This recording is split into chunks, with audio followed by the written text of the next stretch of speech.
Thank everyone to be here. I know that I think maybe a lot of us are a little bit tired because many of us traveled yesterday. But before I start, I'd like to thank the organizers for the opportunity. It's very nice to be in Vienna for the first time. It's also very nice to see some of my friends here, also to meet many names that I only know by papers. It's a great pleasure to me to be here.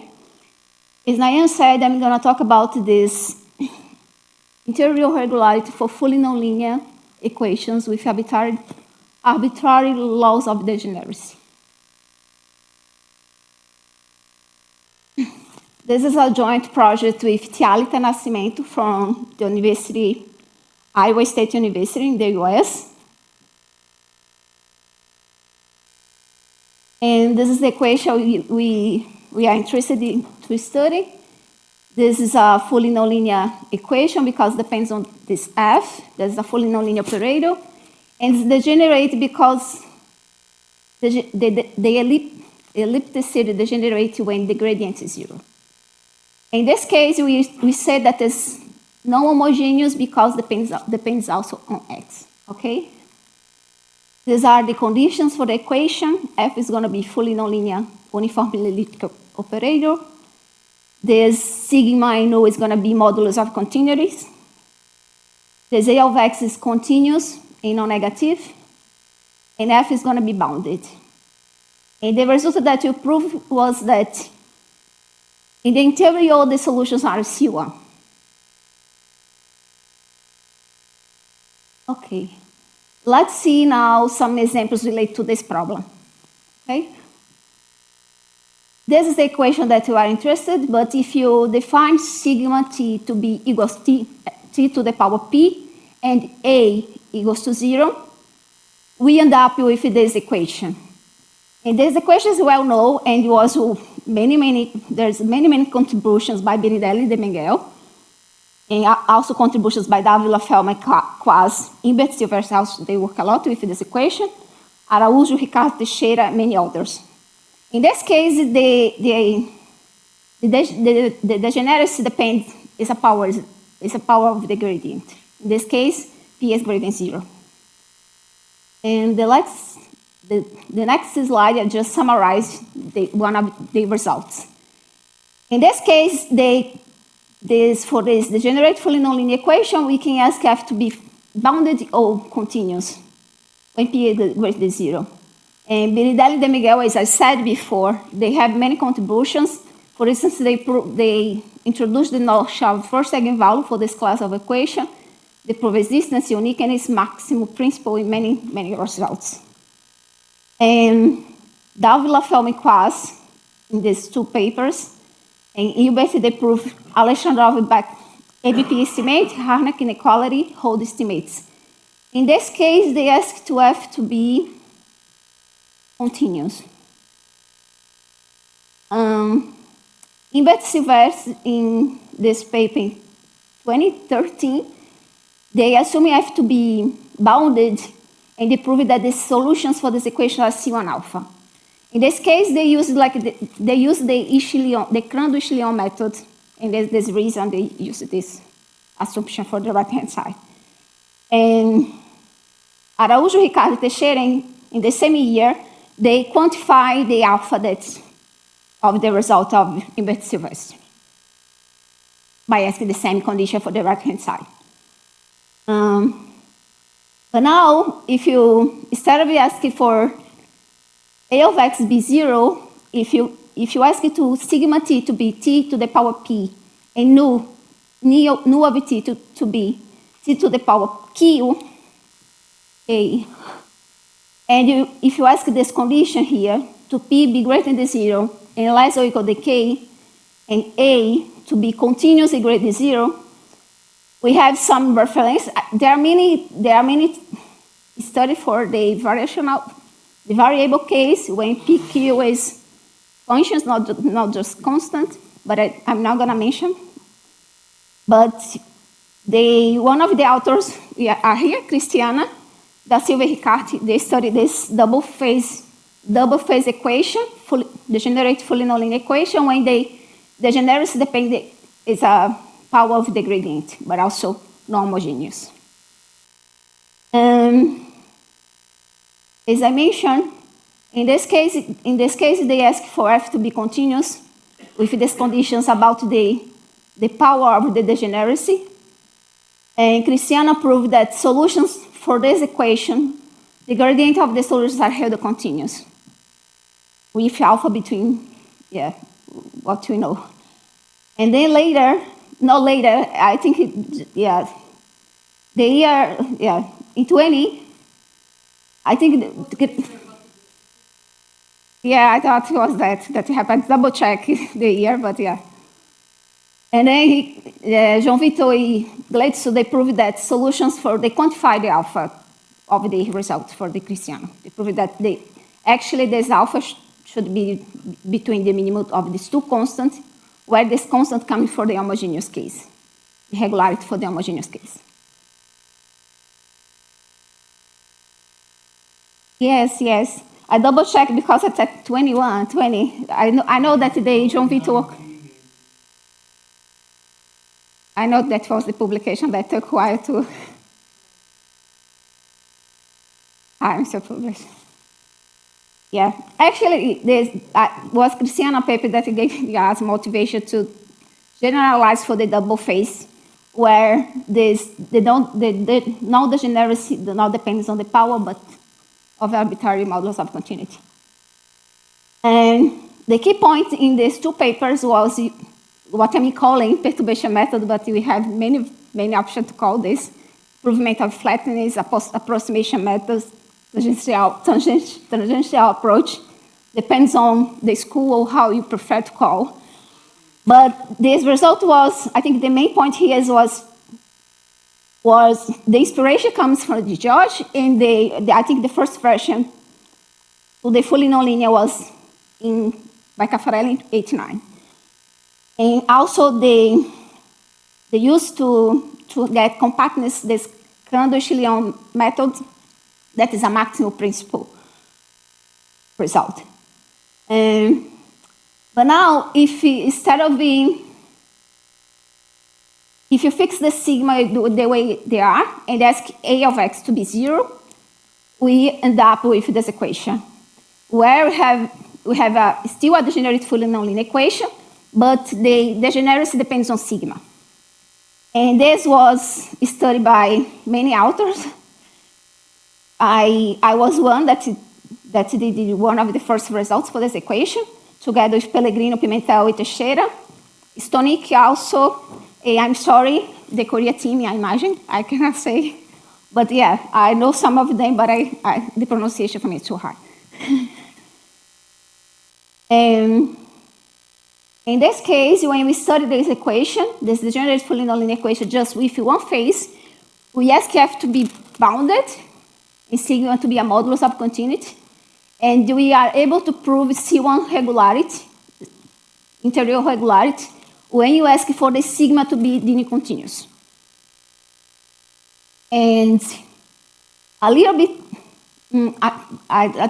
there's a mistake here, but 2024, Pimentel and Stonick, they prove existence of viscosity solution for this problem, but they also study the transmission problem, when you have two equations with different modulus of continuity, and you want to understand what happened in the transition phase.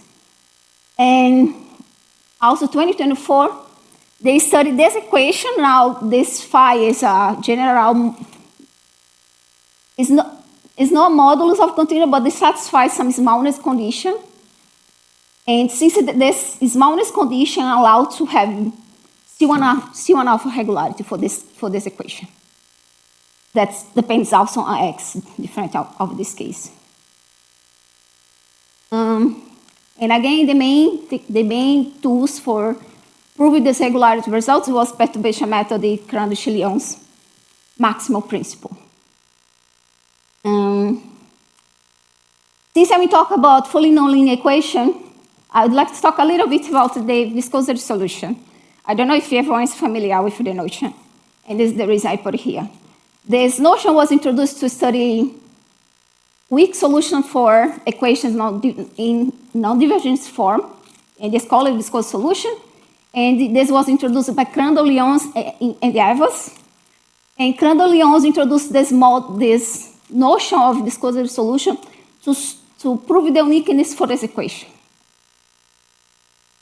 And that was, I always thought it was coming from some physical motivation, but in the paper, they mention, like in the bottom, at the bottom of the page, that the only reason they call viscosity solution is because the method that they used was the Vanish viscosity method. I was thinking about some physical motivation, but yeah. And this Vanish viscosity method, just to mention quickly, they used to prove the existence for this model. And the idea is they consider this problem that approximated the problem that they want to prove the existence. And this problem has enough regularity, and then they can approximate the solutions of this problem to this problem. It's a thing that until now we do a lot, approximate problems.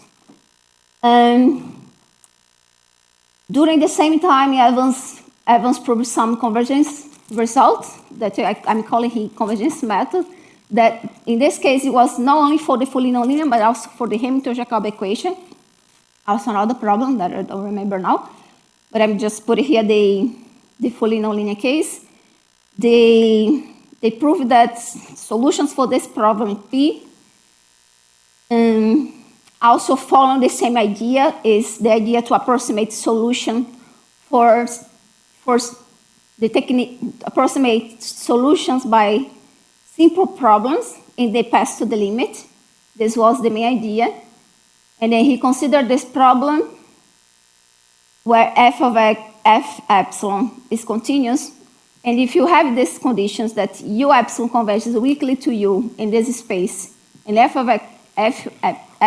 of epsilon converges to f continuous here, and then u is going to solve this problem.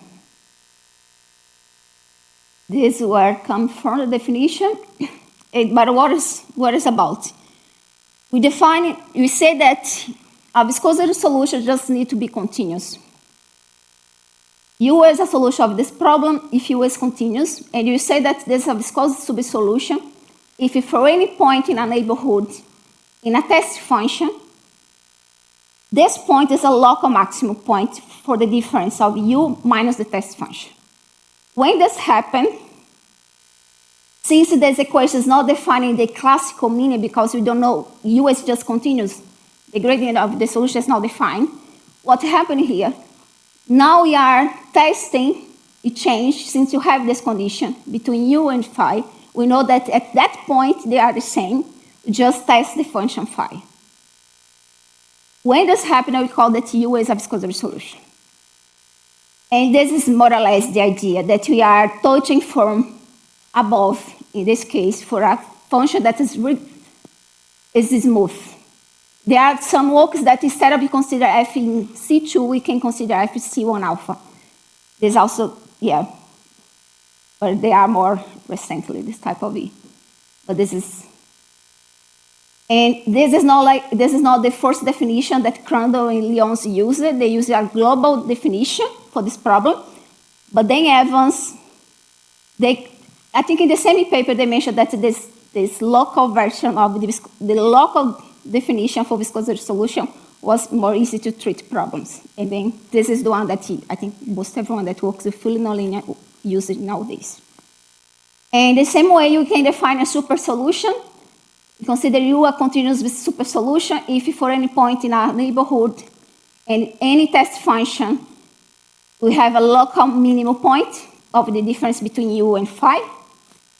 And in the same way, since this is a local minimum point, we can test in the classical sense that phi instead of U.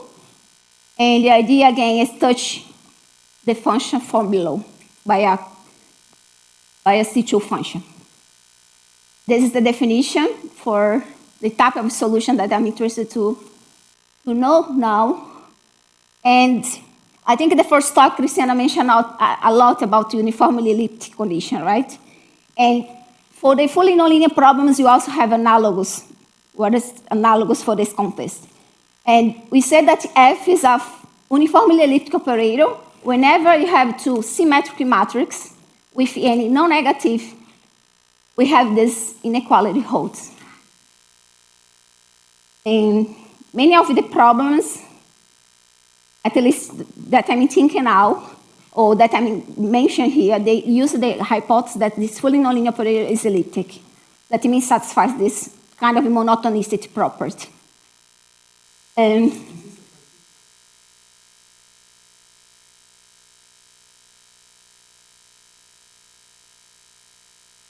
Okay. The one that Christiana defined.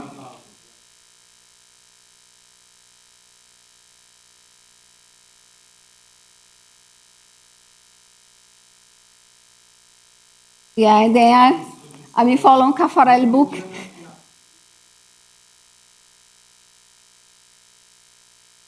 Okay, thank you, Johnny. I'm going to check better later. One classical example for everyone to be happy is if you define f of m is the minus the trace of m, we have the Laplacian. And in this case, the elliptic constants are lambda, capital lambda equals to 1. And this is what the place I took from this definition. This is one of the classical books to study fully nonlinear equation that was written by Caffarelli Cabré. And this is also a book by Boyan Sirakov is more about nonlinear elliptic operator. It's not fully nonlinear, but more in this concept, in all divergence form.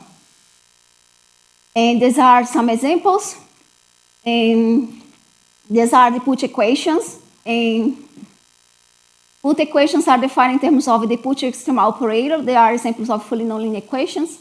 And the Puch extremal operator is defined in terms of the eigenvalue of the matrix and combination of the ellipticity constant. In this case, if I multiply the sum of the positive eigenvalues times lambda plus capital lambda times the sum of the negative eigenvalues, I call this Puch minus, and the other way around I call Puch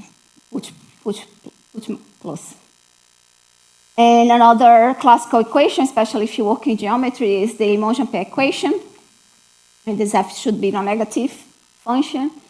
And another example are this Bellman equation that they are nonlinear, that we consider a family of the uniform elliptic operator and minus the right-hand side.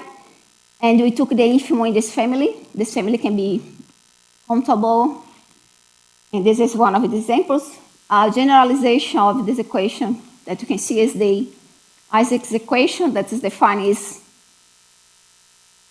now instead of we have just one set where this infimum is taking places, but now we have also taken the sup in another family, and this is the Isaac's equation.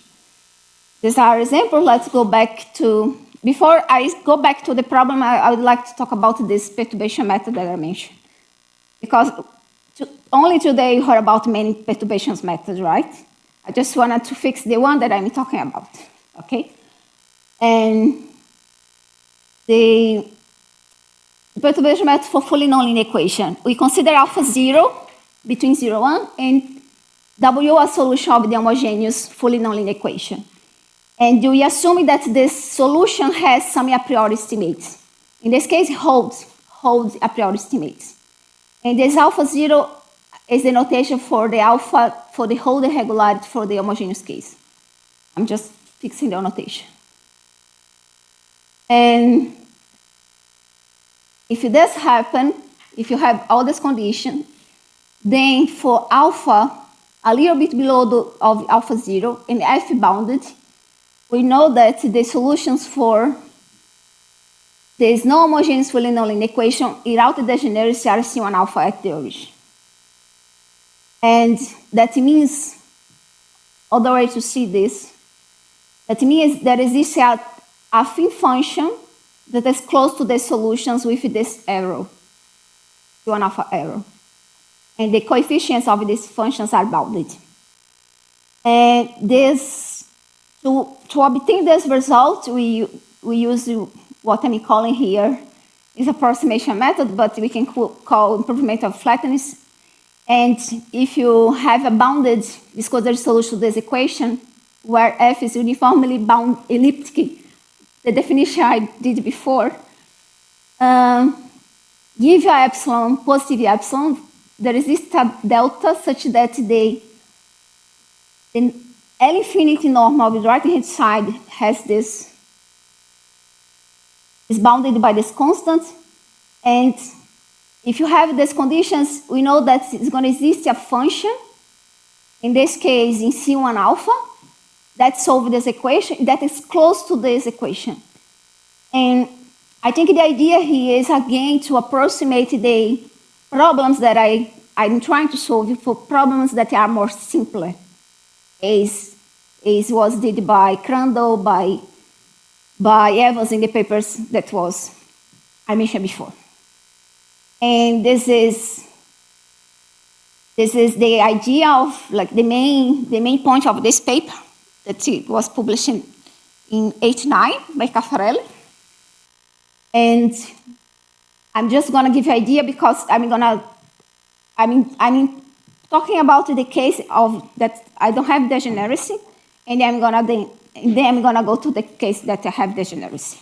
And I want to point out what is the difference between this case with the case that I treated. And how you prove this approximation method. They prove this by contradiction.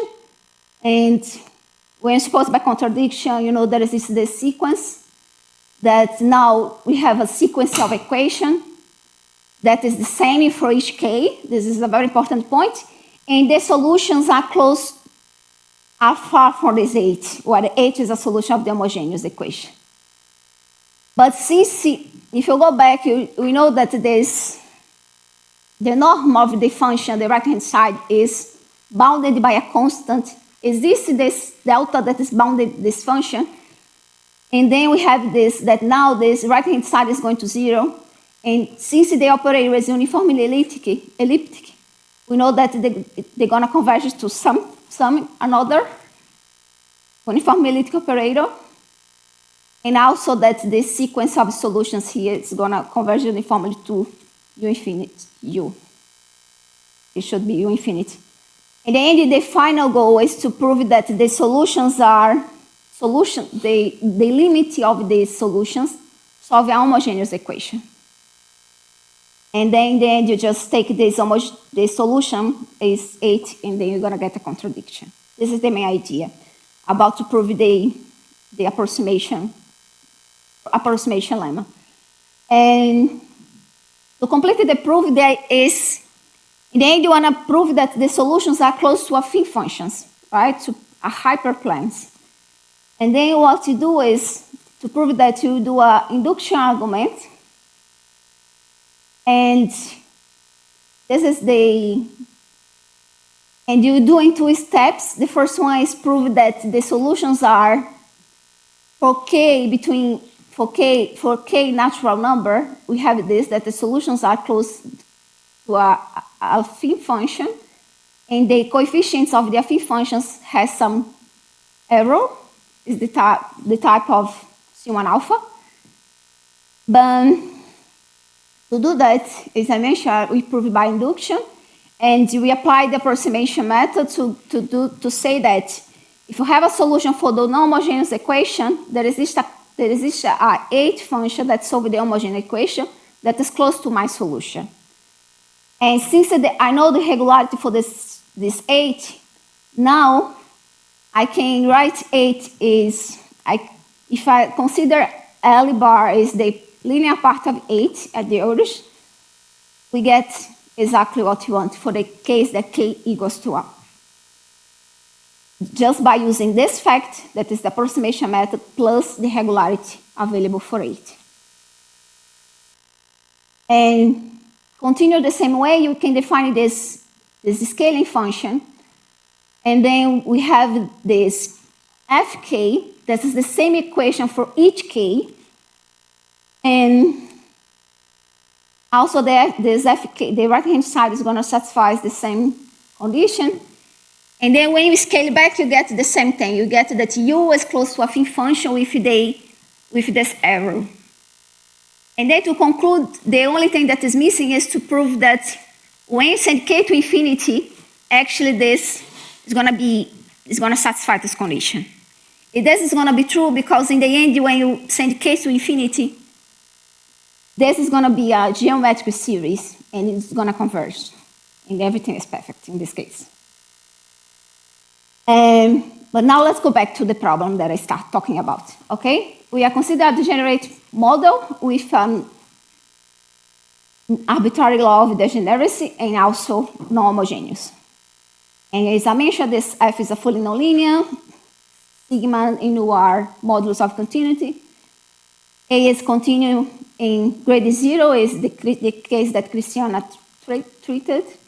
F is bounded, and we want to show that the solutions are C1 at the interior. And let's see what is the statement of the result. And we consider U is a normalized viscosity solution. Normalized, that means that the sup of the solution is greater than 1.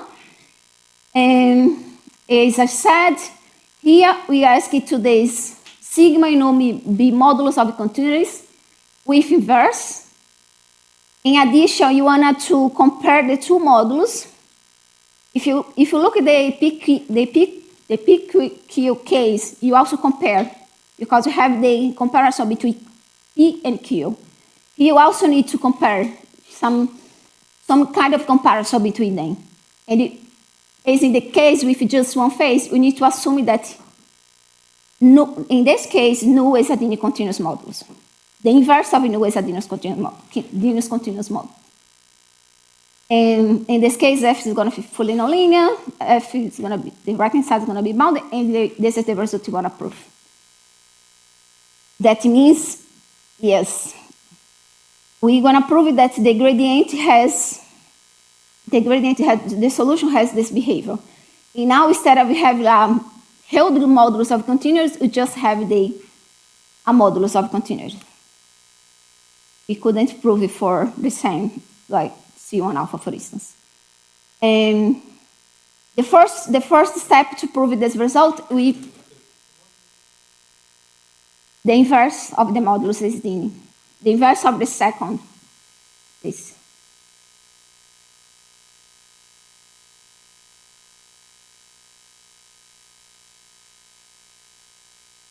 No, this is not necessarily, no. Yeah.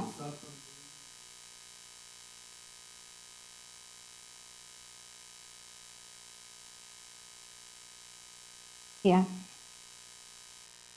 And the first step that we do is to prove compactness result. And then we prove that the solutions for this equation are held continuous. And you rely to the Courant-de-Richelieu maximal principle. And this is the key point that I'd like to mention. And the proof is very technical. Everyone that used the Courant-de-Richelieu knows. But the proof follows by a contradiction argument, and together with existence of a maximal point in our neighborhood. And then by using also the property about this fully nonlinear operator, we get a contradiction. And see, okay, the idea now is to follow the same steps as was done in the perturbation method. We want to prove that solutions for this equation are C1. The first thing we're going to do, we have compactness results. That means the homogeneous case. No, sorry. We want to approximate the solutions of this problem to solutions of the homogeneous problem. And you know the regularity for this problem. We know that solutions for the homogeneous case are C1 beta, locally C1 beta. And by SCF to be small, in this case, we get the same kind of result that we can approximate the solutions of this equation to the solutions of the homogeneous equation. And how we do that? Use compactness result to get the uniformly convergence to the solutions of this equation. And in this case, you introduce this new definition that we call non-collapsive property. We need to use the same definition for the first paper with one phase that guarantees that when you pass the limit, you don't lose the equation that does degenerate. And basically what the non-collapsive property says is that if you have a modulus of continuity that converges to 0, that's going to imply that the sequence that you apply is going to converge to 0. And you use to be able to prove that we have these solutions of these equations are close to the homogeneous one. And continue. Now we want to integrate the process. We want to prove that the solutions of the solutions of this equation, the degenerate equation, are close to a affine function in this way, with this growth, with the 0. How we do, as I mentioned before, we do in two cases, the discrete and the continuous case. And to do that, we use induction. I don't know if we use induction argument, and if you consider a viscosity solution for this equation, and we want to prove that there exists a family of affine functions defined this way that are close with this. Now this is the problem. With this, if you remember with this arrow, if you remember the case by Caffarelli, the first one that I was mentioning, always here was an arrow that was C1 alpha arrow, right? In our case, it's not the same way, but you're going to see why it's not the same way, okay? And the coefficient satisfies these conditions, also more or less the same way. The other coefficient also satisfies these conditions with this error. So how we prove that? To prove that, the first step is we rely to the approximation method that there exists a H that is regular enough, that is close to the solution and solves the homogeneous case. And we got just using the approximation method together by the regularity of H, we are able to prove that we have this. And now we choose this mu1, sorry, should be here. Now we define this to be the error to be mu1 times r, mu1 times r. And to define the next one, the next function, we define it this way, that we take the u minus the affine function that I proved before this distance, divided by mu1 times r. And in the equation that's this, u1 solves this equation now. The operator is, the F operator is this way, and the modulus of continuous are this way. And one thing that you notice is that, different of the classical case, for each one k, we're going to have a different equation. It's not the same way it was before. If it was the same way, now it's going to be like more quickly, easy to do it, because now we're going to get also the same kind of behavior. But now in this case, I'm just emphasizing here that since you need to guarantee that this equation satisfies the same assumptions for the other one, we need to divide by this quantity to F1 to be also elliptic, and then the modulus of continuity start to appear this quantity here. And then if you consider inductively, you define UK plus is this way. And now we define the HK this way, where to guarantee that the F is still elliptic, we get this quantity here times the modulus of continuity. And this is the same way. A of k is defined this way. But what happened that we need at some point to To define the solutions for each step, we need to we construct the sequence of mi k this way, where we select the following way, mi k plus 1. If this quantity is greater or equal to 1, we're going to define mi k plus 1 equals to mi k. Otherwise, this quantity is going to be equal to 1. If you go back a bit, we see that that quantity that appeared there is exactly this quantity here. But why I'm doing that? And in the end, when defining the UK that way, we can apply again the approximation lemma, and you have this quantity here.